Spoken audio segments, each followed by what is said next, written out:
You're on the air. Don't say anything crazy.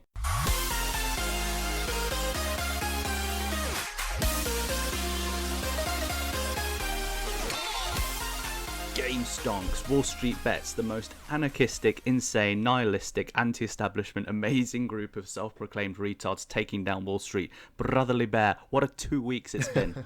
Have you been in the news, been in the know? It's unprecedented, actually. From what I understand, it's absolutely unprecedented. It's another form of anti-establishment rhetoric, and anti-establishment decision-making taking Wall Street by storm.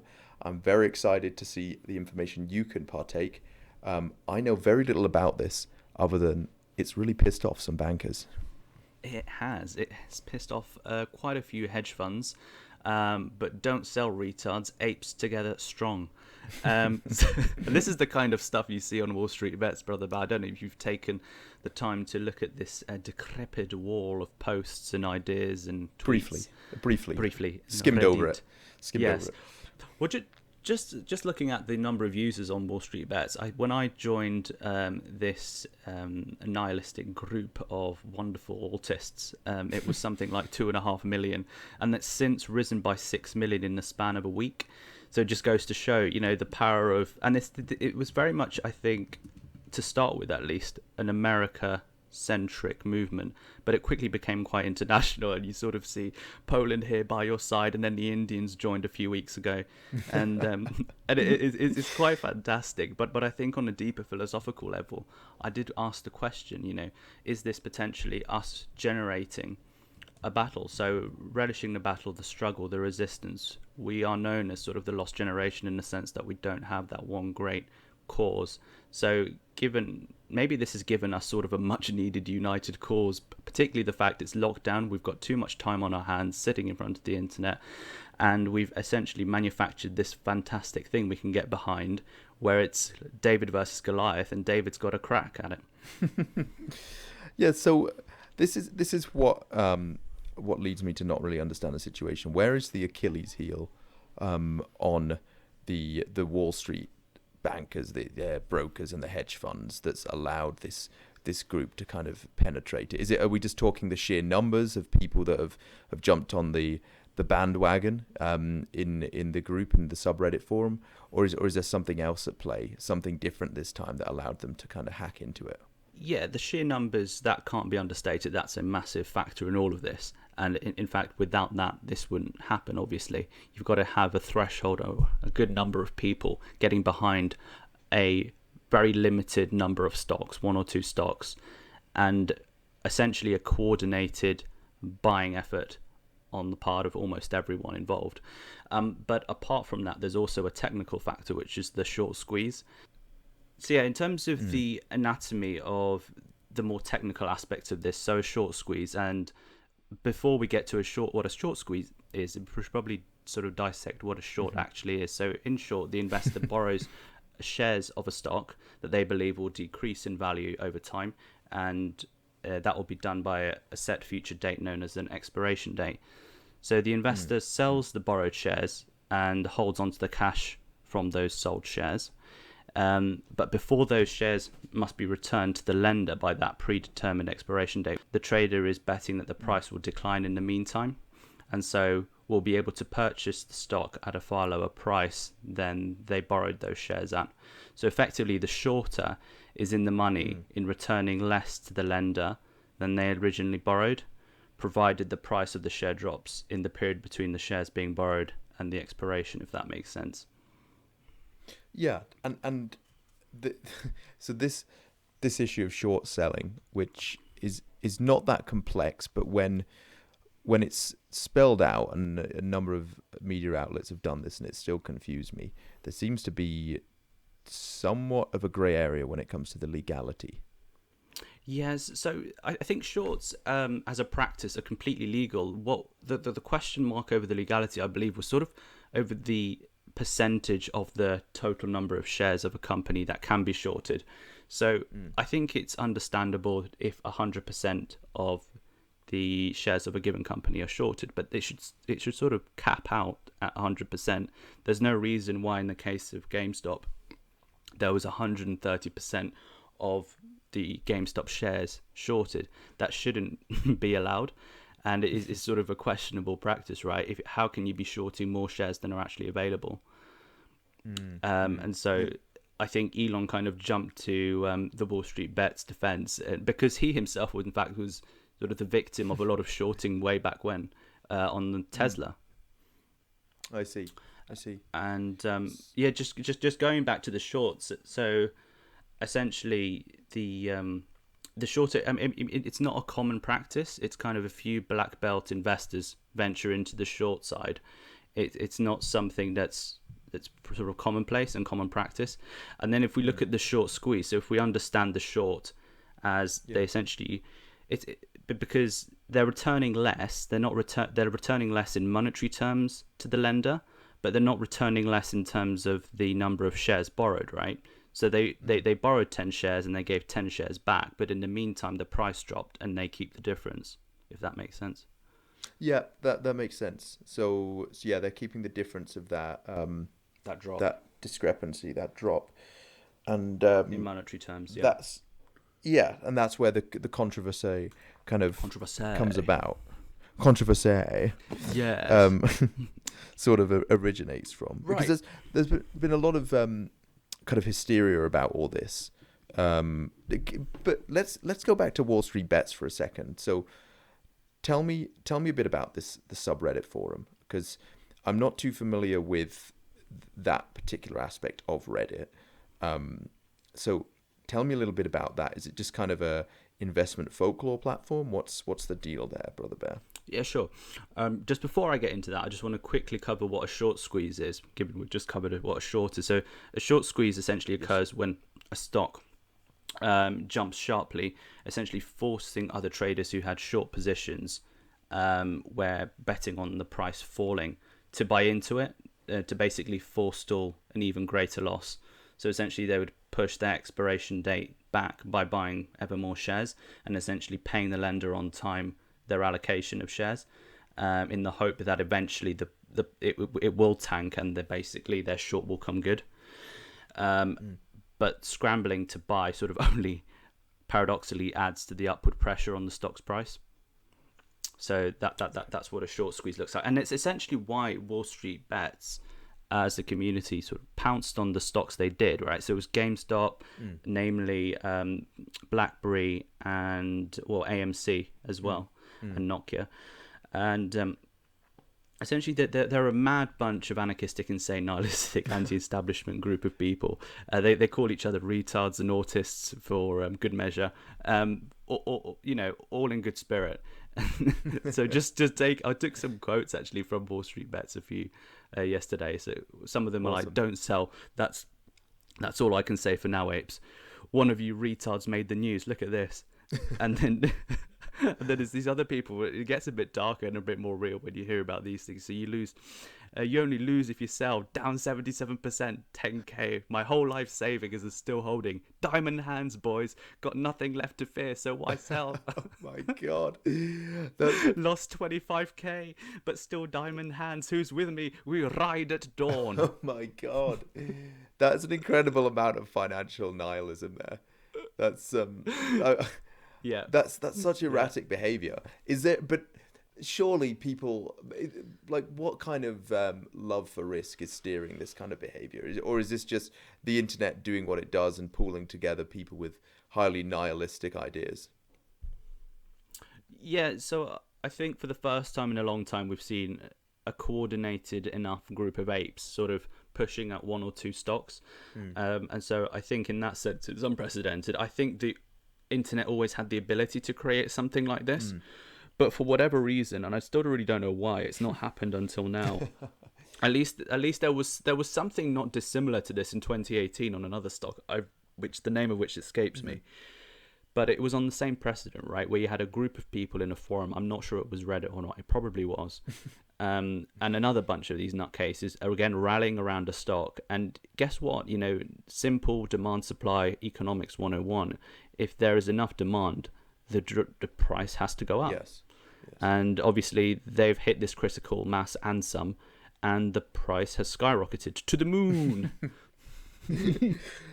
That's quite Just incredible. keep buying your retards. Paper hand bitches don't deserve the coming tendies.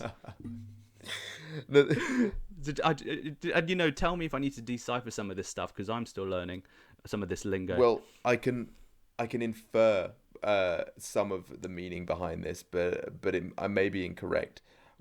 I want to go back to what you just said about how this is quite a new phenomenon, or rather, this hasn't taken this kind of shape before. There's been a number of interviews with investment banks saying that this is nothing new. Now, is that just them trying to curtail the situation, or are they in fact correct? And this has taken a new shape, but short selling and these kind of squeezes, have they appeared previous to now? I think similar dynamics, identical dynamics even, have happened. Like I said, 2018, the name escapes me in terms of the stock that was short squeeze then. But the same thing happened, but not to the same extent. We're talking about magnitude. This is pretty much unprecedented. We've got a global hive brain now where everyone's online and is able to coordinate these things. And potentially, a lot of people who,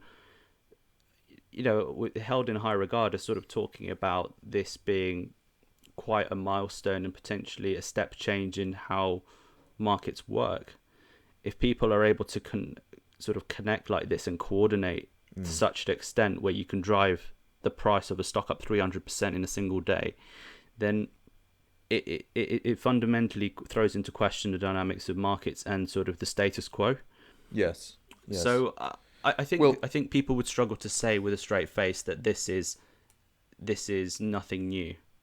I think it is new in its magnitude, and it's not just the one stock, right? It's not just GME, GameStop. Yes. But it was, AMC saw a massive rise, and I'll be proud to say I was diamond hands on that and made a little tidy profit. That's brilliant. I was one of them, brother bear. You were one of them. You're one of the apes, brother bear. One of the history. There was this hilarious comment. It's like, one day we're going to end up in this like dusty little bar in Dallas, and we're just going to be drinking scotch, and then realize we fought in the same war. That's excellent. Yeah. So does this jeopardize some of the stability that the Wall Street institutions have reveled in for decades? Does this kind of put because you said, you use the language, this is disruptive to the status quo in financial terms anyway. Now, does this jeopardize some of the privileges and protections that Wall Street has enjoyed for decades? It'll throw into question a lot of the established practices within the financial industry, namely the clearinghouses, right? Because there are exchanges and there are clearinghouses, and some exchanges have their clearinghouses in-house. So that's where essentially the buys and sells are sort of collated and batch processed. Yes. Right, and there's typically it's a 2-day stock settlement period. Okay. But they want to move. Obviously, we're in 2021. For God's sake, it shouldn't take 2 days to settle a stock, and we really should be moving to a real-time process, right? And potentially the blockchain's a way out of that. But anyway, that's a separate conversation. Yeah, that's a whole other discussion, which I gather we're going to be having quite soon. We will indeed, brother bear. Bitcoin and others, and DeFi and all that good stuff. Yeah, but cryptos. No, but that's different. It's different for another time, for another day. But with GameStop, Robinhood, the whole controversy, we'll go into that in a bit, I think.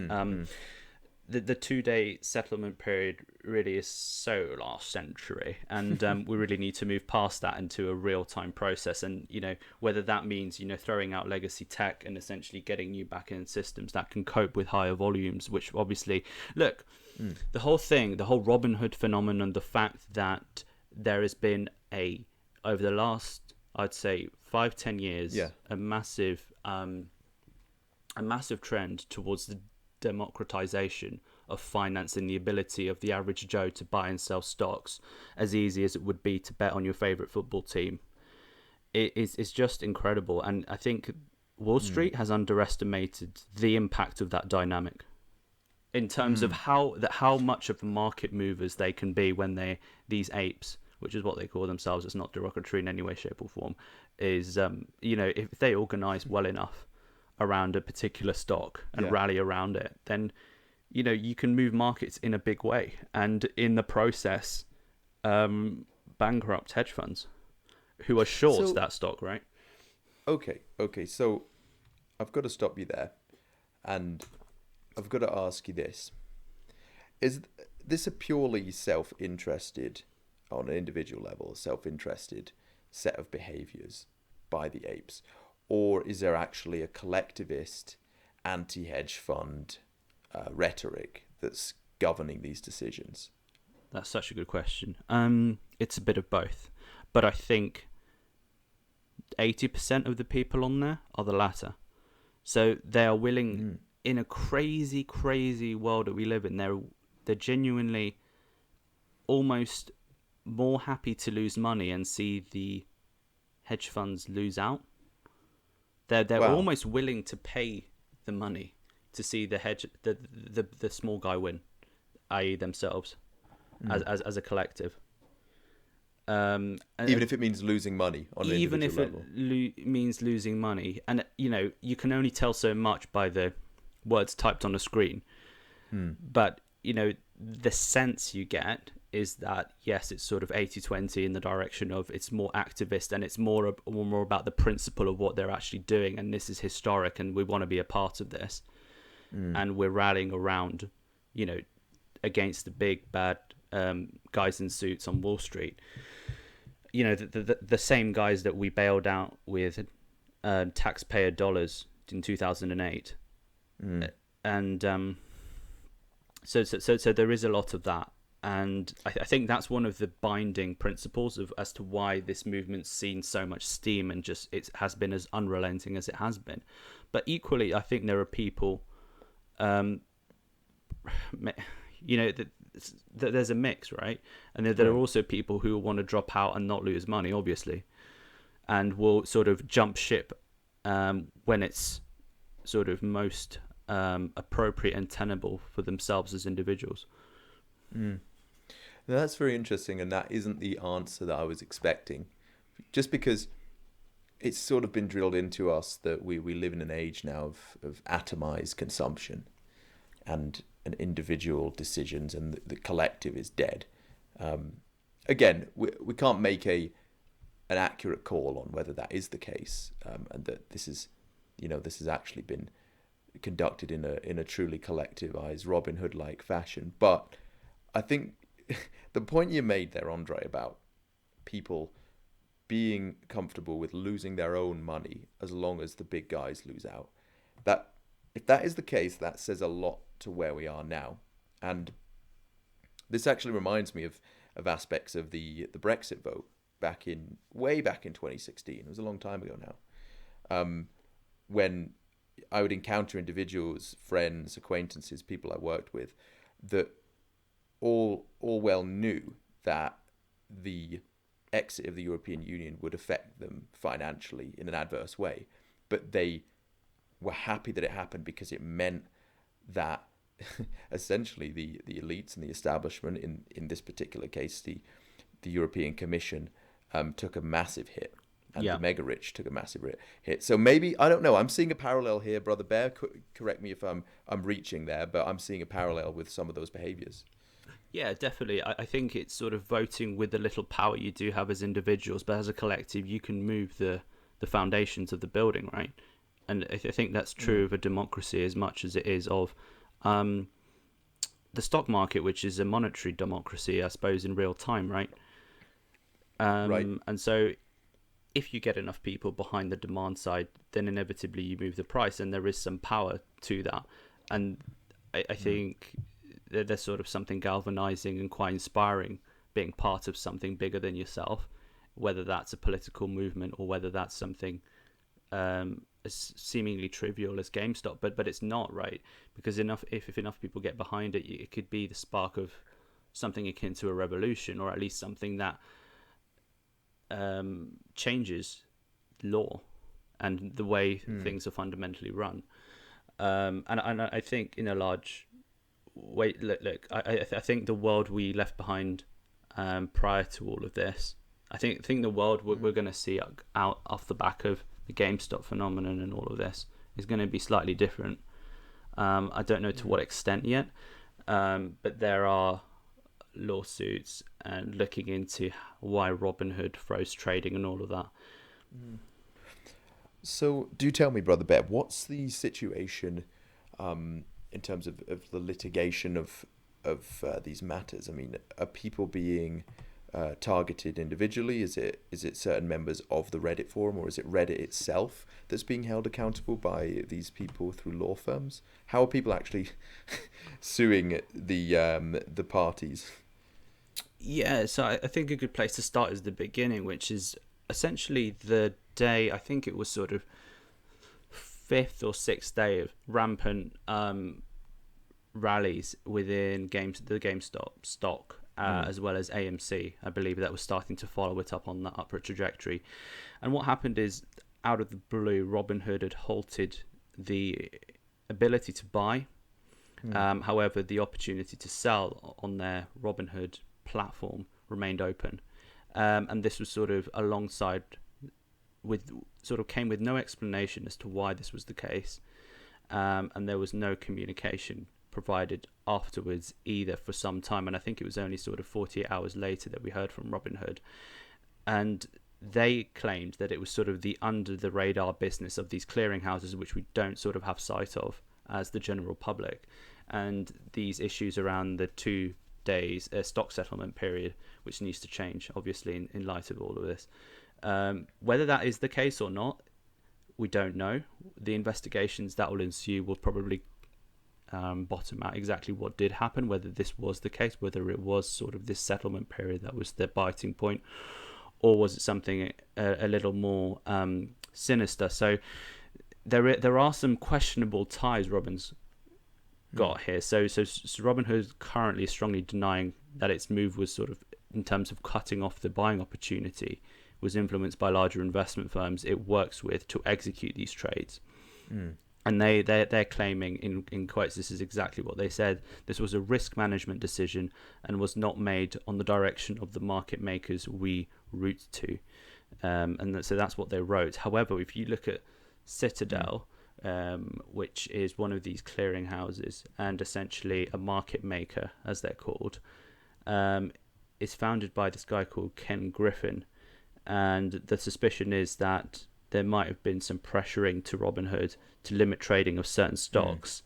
And essentially that move would have prevented further losses for short sellers that lost billions, obviously, betting against GameStop. And so Robinhood makes a large amount of revenue from Citadel Securities. This is a Chicago-based financial services giant. So this is the market maker. And it's sort of a symbiotic relationship between Robinhood and Citadel Securities. They make fees there. But then there's another bit which is a little more meaty and interesting, is this Citadel LLC, which is a separate hedge fund also founded by Ken Griffin, which recently helped to bail out Melvin Capital, a fund that basically sank 30% in the matter of weeks after shorting GameStop. And essentially Melvin Capital now faces a $2.8 billion bailout. Gosh, really? Yeah. Okay, so the plot does kind of thicken, and it. I'm trying to map out the web of all the different interests here. Yeah, it's definitely an unhelpful association from Robinhood's perspective, if nothing else, right? But that's best case. But then you saw senators both on the right and the left, the likes of Ted Cruz and Alexandria Ocasio, pushing back and sort of, fighting the people's corner and saying, essentially Wall Street's treated the stock market like it's private casino for the last 50, 60 years. Yeah. And whenever the one time the people start to win, it's suddenly shut down, and it seems the game is rigged. See, this is where things get kind of interesting, right? Because the term and phrase there, private casino, I think there was a paper when we were studying geography, it was actually a paper, I think it was called Casino Capitalism. And it alluded to the same analogy whereby the stock market is a private casino and the croupiers are all in on it. And they're all aware of the odd, and, right. kind of... Because they all stand to benefit. They all stand to benefit, right? So that's something a bit more meaty, right? Because now that the sort of the common man and woman are trying to enter that casino, they're sort of pulling up the drawbridge. That's what it would seem like, anyway. It does look like that from the outside, yeah, and sort of to minimise damage to their friends within that tight circle. They seem to be sort of taking on and taking steps in terms of quite questionable and drastic actions. And this is what I tweeted, from on behalf of our Brobears, and I'm glad you agreed with it, brother. But I didn't run it past you. But essentially, what I was saying is retrospectively agreed. Yes. But essentially, the free market had come to an end on that day for those few hours, because I thought the premise of the free market was that buying and selling was open to all. But that didn't seem to be the case on that Thursday, so it was shocking, and I'm really keen to see what comes out of all of these investigations, and I hope Congress presses hard to ensure these investigations and committees are followed through. Well, you see, this all comes back to the question of what constitutes a free market, and there's so many people identify as free marketeers with broadly differing opinions on taxation and on trading laws and a bunch of other laws regarding exchange of goods and services. So would you say, Brother Bear, that the litigation culture behind these sort of attacks have actually been at odds to the free market? In terms of the closure of the buy option on Robinhood, or well, that and just to kind of pulling up the drawbridge to common investors, from what everything you've told me, it seems that this is very anti-free market. Yeah. And you've sort of got a crony capitalist slant to it. Yeah, it would seem like that at first, and it kind of lends itself, and it kind of adds additional logs to the fire of that, because it's kind of anti-establishment and the game is rigged and it's us versus them and David versus Goliath and all of that sort of malarkey. And so it will potentially fuel another organization of that WallStreetBets group around another stock to almost hammer the point home and essentially test the limits of Robinhood once again. But there is sort of there's a poetic irony in Robinhood, that the fact that they're actually protecting the rich, it seems, at least on the surface here. And Robinhood, it was all about that was their slogan, democratizing finance. And yet they commission free. Exactly, commission free. Yeah. And for those wondering, they're commission free. They can afford to be commission free because they make their money on the spread, which is the difference between the buy and the sell price. So their spreads are probably wider than those of exchanges where you do have exchange fees. So it kind of evens out then, really. Exactly, it does even out. So they are making money, rest assured. Don't feel too sorry for them. But so I think it's ironic, the word Robinhood, the democratizing of finance, at least that was their mission statement, and then seemingly closing the option to buy and then coming out with little to no communication for the following hours, 24 48 hours I believe it was. And there's other hedge funds such as Citron Research, headed up by Andrew Left, and he's one of sort of the big villains in all of this. And when you put a face to the name, it just makes it that much more real for these WallStreetBets guys, and it just eggs everyone on. And Citron Research had always sort of marketed themselves as activist investors and always were traditionally on the short side a number of stocks, including Tesla, and typically lost out. And they used to publish, which ones they're short, and it's public information, which hedge funds are short and what percentage of the shares are shorted. So in this case, in GameStop, it was 130%, which I think will be thrown into big question and potentially will be reduced to 100%, which sounds logical to me. Anyway. So since then, Citron Research and Andrew Left have turned around and said we're actually not going to be just shorting anymore. We're also not going to be publishing our shorts. And by the way, we're going to be doing more long investments. So actually not shorting, but longing companies, and almost like a complete 180 to what they were all about. Because supposedly, if you want to believe any of this, they were always sort of behind the consumer and fighting Wall Street. But with time, they've obviously become a dinosaur and not realized the world around them has changed. Wow. So this complete 180 pivot will probably throw them in a very dark light, because they've professed to be kind of the democratizers of modern finance. Yeah. But in fact they've been sort of forced into a corner whereby they've had to take the exact opposite position. Yeah, and you get the distinct impression they're only doing this 180 because essentially the alternative would bankrupt them, as in the WallStreetBets guys would just follow them around on every short they take. Yeah, and presumably that would make them very unpopular with the financial establishment. Yeah, I think there are always going to be shorts, but I think if nothing else, right, all the shorts, the big sort of black belt Wall Street short sellers are going to be very under the radar and in the dark about what they're short. Because that information sharing, when it reaches the public domain, that's what's causing all these losses. That's what causes the bankruptcies, right? Right, and if WallStreetBets rallies around any one of them, then obviously those expiration dates will come into effect, and they will be forced to keep buying the share price at the higher level until they basically drop out of the short altogether. So I think Citron Capital, which came out relatively okay, it was Melvin Capital that had to be bailed out. Citron Research, just lost 100% of their short, so they lost everything that they had shorted. But it could be a lot worse, because with a short, in theory, right, the price of a stock could go up infinitely. In theory, so it can be hundreds and thousands of % that you are in the negative. That you're owing. Correct. If you're not careful.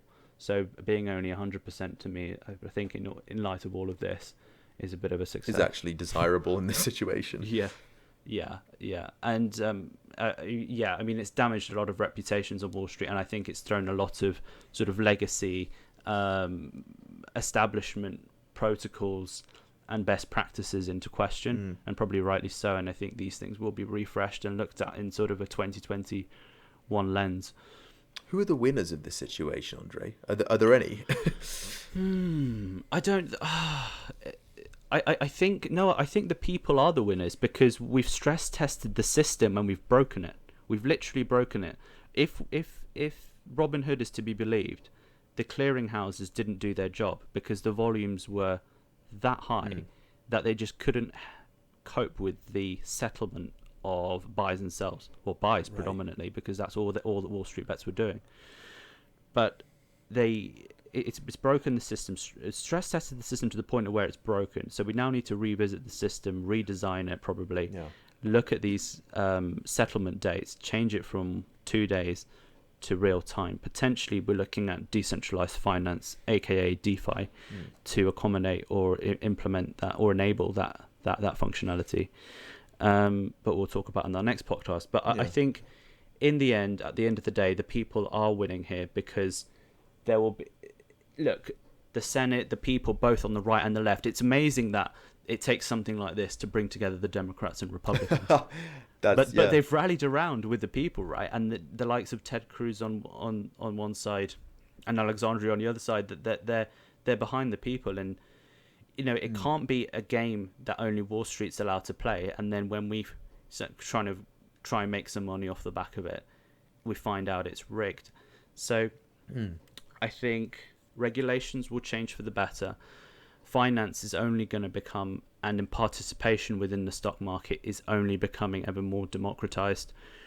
Obviously that comes with its own risks, people not knowing what they're doing, and ultimately every buy or sell of a stock is an investment.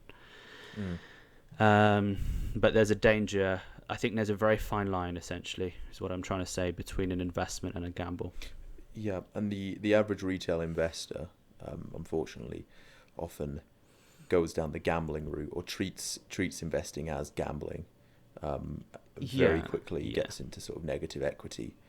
But I think it's refreshing to hear your opinion on this, because from what you're saying, Andre, this is going to signal more democratization as opposed to more regulation that will seize up the average investor from, partaking in the exercise of investing and trying to grow their wealth.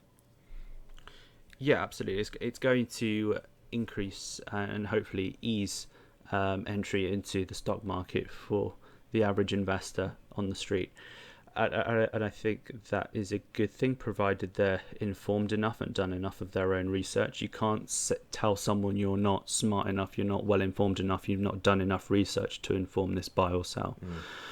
The markets are there for the taking. And it's kind of crazy to think, back 10, 20 years ago, it was 100 times harder to set up or buy or sell any given stock. Yeah. It's just amazing why the likes of platforms like Trading 212 and Robinhood have made, the buying and selling of stocks as easy as sort of, I don't know. Betting on horses, really. Yeah, it really is. Yeah. It really is. And unfortunately, betting on horses is kind of an apt analogy, because it has become something of there is this gambling culture and right game, for all of its sort of activist side to it. WallStreetBets is kind of advocating for a more of a gambling approach when it comes to stocks. For better, for worse, it's definitely changing regulation, I think, for the better, because I think any movement that throws the established status quo into question is a good thing. Yeah. Because it stress tests the status quo, and so hopefully what you do is you come out with a better set of rules and principles. That's ideally the result of stress testing systems, right? You're going to come out of the situation with more protections for the people, or more freedoms for the people. Yeah, that would be desirable. Here we're talking in the financial sense, aren't we? Yes, that's correct. And I think done right, you can make money in the stock market, but I think you have to be looking long term, right? And you need to be looking at what the company does, what the company produces, what services, what products does it produce, and why those are relevant for the next 5 to 10 years. I think asking those sorts of questions are good. Yeah, because obviously the ripples on the economy need to be observed, right? How is this going to affect people's jobs and lives and savings? But coming back to your point about gambling, are a lot of these democratized trading platforms, are they held to the same account as your traditional, your William Hills and your Paddy Powers and other gambling platforms? No, I don't think they are. But I think this might be probably a supplement within the new regulation that comes out that probably needs to be considered around sort of the dangers. And there is always the disclaimer on there: your capital is at risk, your capital is at risk. Question is, and probably the point is, I'm not sure that's enough. I think people are aware of the risks, right? I think people are more than happy to take those risks, just like they would in any normal casino. Yeah, and there's levels to it, right? So there's normal trading, and then there's things like options and leverage trading. I mean, back in the crypto rally of 2017, there were platforms that were permitting 100 times leverage. So explain the meaning of that to me, Brother Bear. Yeah, you're gonna have to pardon my ignorance here. No, Brother Bear, of course. So, for example, 100 times leverage would mean that for every dollar that you gain or it goes up by, the fact you bought the leverage product or the leverage version of that stock or index, you actually go up $100 for every $1. Oh wow, okay. But equally, it works in the both other ways. direction. It works both ways, exactly. So you can end up losing a lot more than your initial investment, and indeed a lot more than your total net worth. So, gosh, so you could wake up one morning and like your entire life savings have been wiped completely, And some. so you actually owe. Right. Well, absolutely, yeah. And this is the danger of these products, right? And I'm not sure whether this is still rampant on today's platforms, but it certainly was back in 2017 in the crypto world, and I wouldn't be surprised. I mean, there's tamer ones. Like I was looking at silver a few weeks ago, and there was 3 times leverage daily silver, and essentially that's 3 times whatever the price goes up by. So if it goes up 5% on a given day on the normal ticker, then on this 3 times leverage ticker, it would be up 15% on that given day. It works both ways, right? If it's down 5%, it's also down 15 for you if you're on the leveraged one. So there's some real risks at stake here, and there's fairly minimal regulation on these kind of risks to safeguard. Yeah, and there's minimal risks, if any. So I think that needs to be looked at. So I think you make a really good point, because I think this is going to be a huge feature going forward in terms of bringing these platforms to account, because they're making hand over fist with these spreads, and don't like we said, just because they're not charging you commission doesn't mean they're making a lot of money off you through the spread between the buy and the sell price. Right. And so what I was saying is, although this whole game stonk thing, the WallStreetBets phenomenon was an amazing thing and a great victory, I think, for the people. There is a sad side to it, which is the reality that 90% of the people who bought into these are going to lose money. And they're aware of that. They're all tumbling right now, so the stocks are all going down. It was also interesting to see that when everyone was around one stock, namely GameStop, it was rallying hard, and then people started to dilute. People started to look towards, and I wonder if this is just like a natural law. People started to look to other stocks outside of GameStop that hadn't gone through the GameStop trajectory yet, and basically the feeling was the GameStop train had left the station and people were trying to find the next GameStop train. And what happens, obviously by definition, is if you start to dilute interest and look across, instead of 1 or 2 stocks, across 5, 6, 7, 8 stocks, the impact you have is that much more diluted. And obviously the stocks have tumbled since their highs last week, and there's still the vast majority of people, I imagine, are still on the train. and that train's going to crash, really. Right. Because don't get me wrong, there's no let's just clear this if it wasn't clear already, is that there's no reason for the likes of AMC, right? Cinemas, unfortunately, are falling in numbers, pandemic or no pandemic. Same of GameStop in terms of physical disc games and all that stuff. They're like the Blockbuster that basically is about to go Blockbuster. But there's no fundamental reason for the prices to be where they are. Obviously, we realize this is 100% hype and pump from the WallStreetBets guys. There's no product innovation or sales or revenue to back up this trend. There's not one person on this planet that believes that there's any fundamental reason for the prices to be doing what they're doing for any fundamental reason. It's purely being pumped by WallStreetBets represent. That's funny, man. That's incredible, though. I think this whole story is a tale of and anti-establishment investing, and I think it's exciting. Is it part of a wider thing that we're experiencing right now? Is it part of kind of a wider movement in financial and social history that we're experiencing these days, Andre?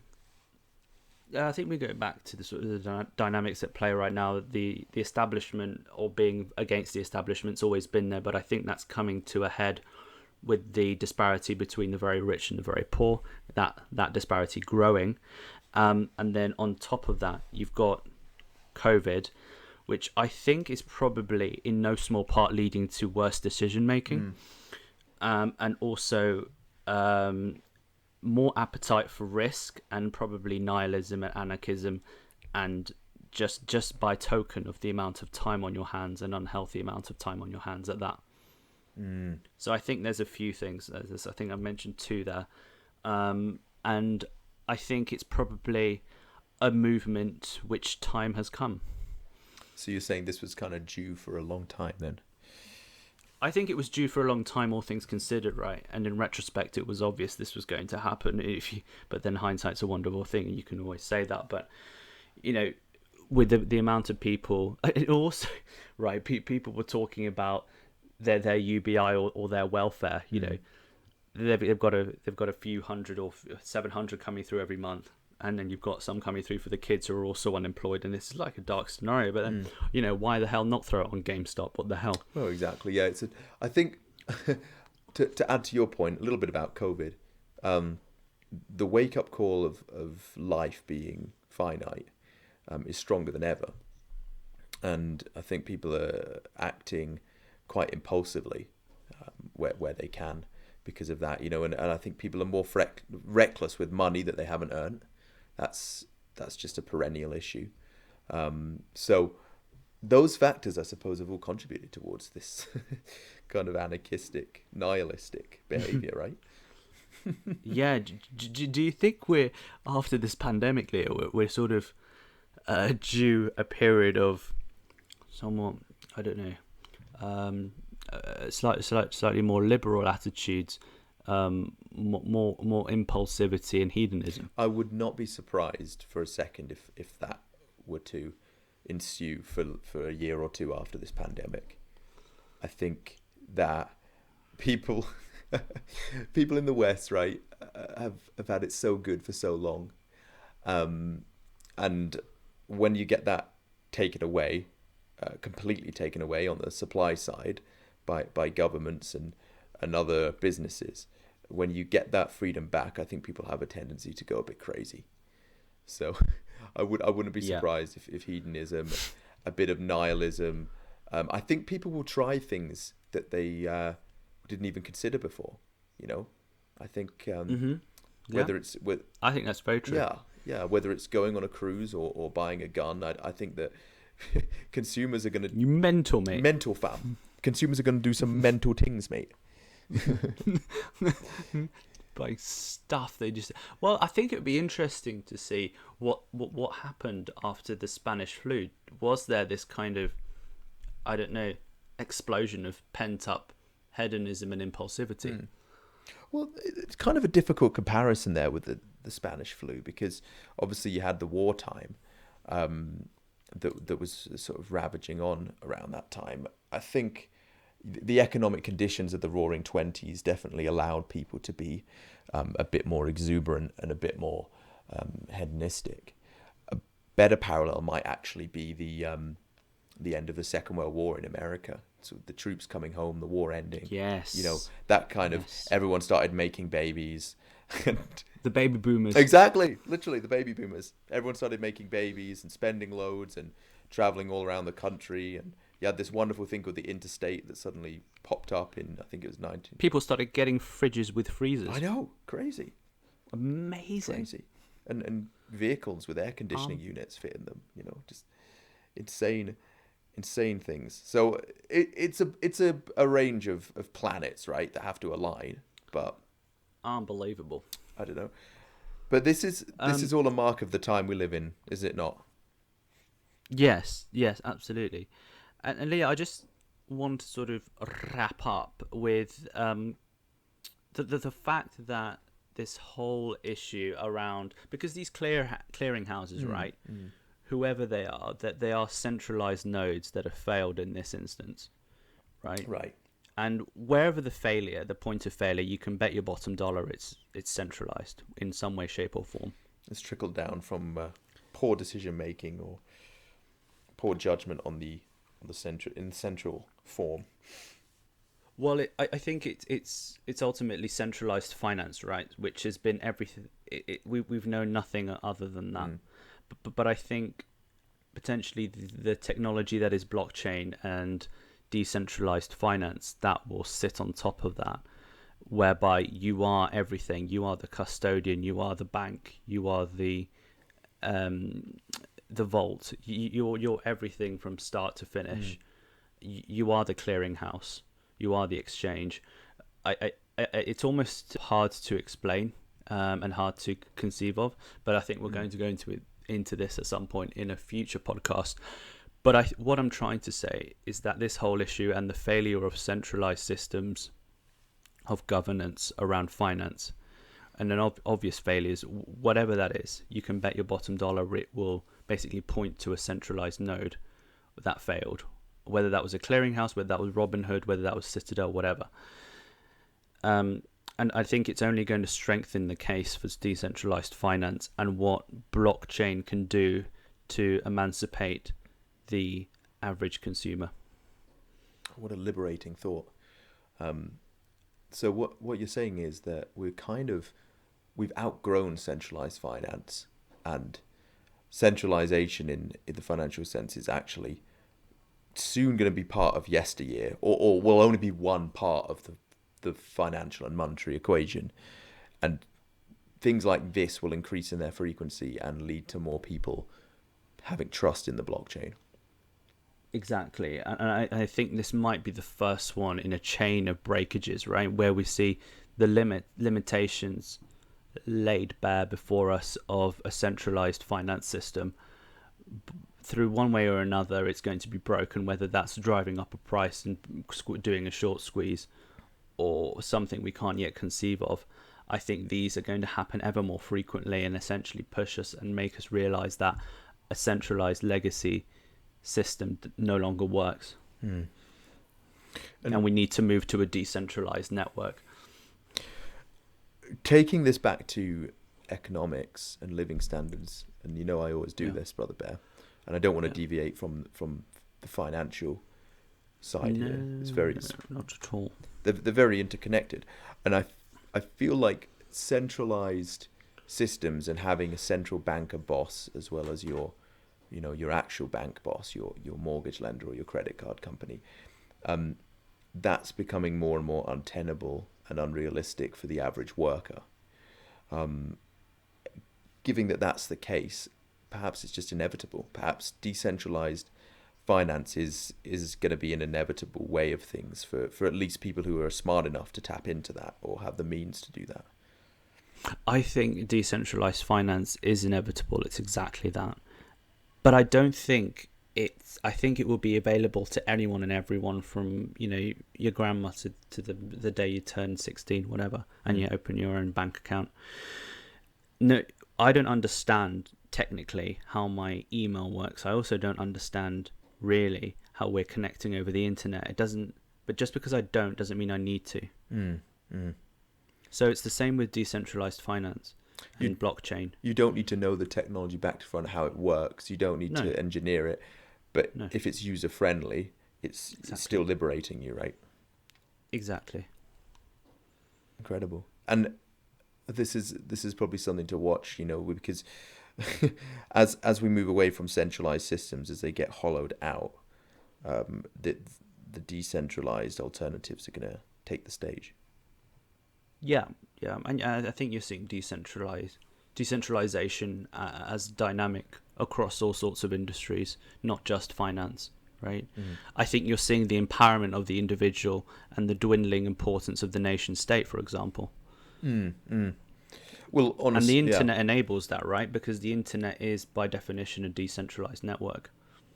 By definition, Unless you sort of talk about servers and get into the technical side of things.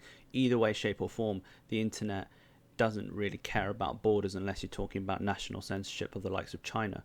But sort of by and large, the internet is a decentralized network, and the first currencies built with decentralization and the internet in mind is Bitcoin. The internet has decentralized work patterns, for example. Exactly. The realization, particularly as the pandemic rages on, that you can do your job from London or Costa Rica or Tokyo. It doesn't matter. Another great example. Yeah. So on the labor side, you can see that taking shape. What about on the financial side and on the banking side? I'm sure the same is going to follow. Yeah, and I think it's going to even happen in a very obvious geographical sense as well. The relative advantages and attractions of living in a city are probably very minimal in times of a pandemic, and we sort of asked ourselves the question, why aren't we more dispersed and sort of more people living in the countryside, or why are we sort of in these concentrated melting pots? And well, very good point. That's an excellent point. And also the wider point of why aren't we more concerned with living where we want to live? You know, Yeah. The encouragement is to live in a central node, because that's where the jobs are, that's where the people are. Okay, there's the tacit, there's the social aspect of that you can't really replace, but I think that the pandemic has been a catalyst in making people realize that maybe I should be working and spending wherever I want, and the barriers to that are being eroded. Yeah, absolutely. The pandemic's been a massive breeze block on the accelerator of progress. Yeah, that's very true. Very true. And we're gonna have to watch this space with the likes of Robinhood and. Do you think this is really going to stoke, though, way more interest in the blockchain from your average investor? Yeah, I think the blockchain is the very obvious solution to this, right? Because, like I said, wherever they find the root cause analysis takes them, and if they're forensic about it, one way or another, that it's going to take them to a centralized system, whether that's a clearinghouse, whether that's Citadel, whether that's Robinhood itself. So I think the failure of any one of these, and it's not even a question of like who's at fault, it's the fact that something centralized failed, and it could be remediated or avoided in the future by being a decentralized network as opposed to a centralized node. So, and it's also a trust thing, right?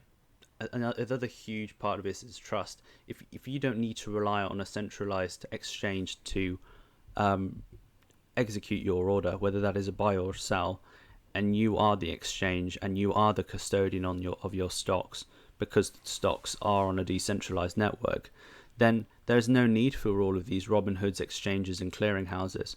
Essentially, those all live in the blockchain ether, and they're almost they might be a company and a name for each of them, but ultimately they're on a decentralized network, and you play a far more central role as an individual than you do today. Yes, yeah, that's pretty incredible. That's cool.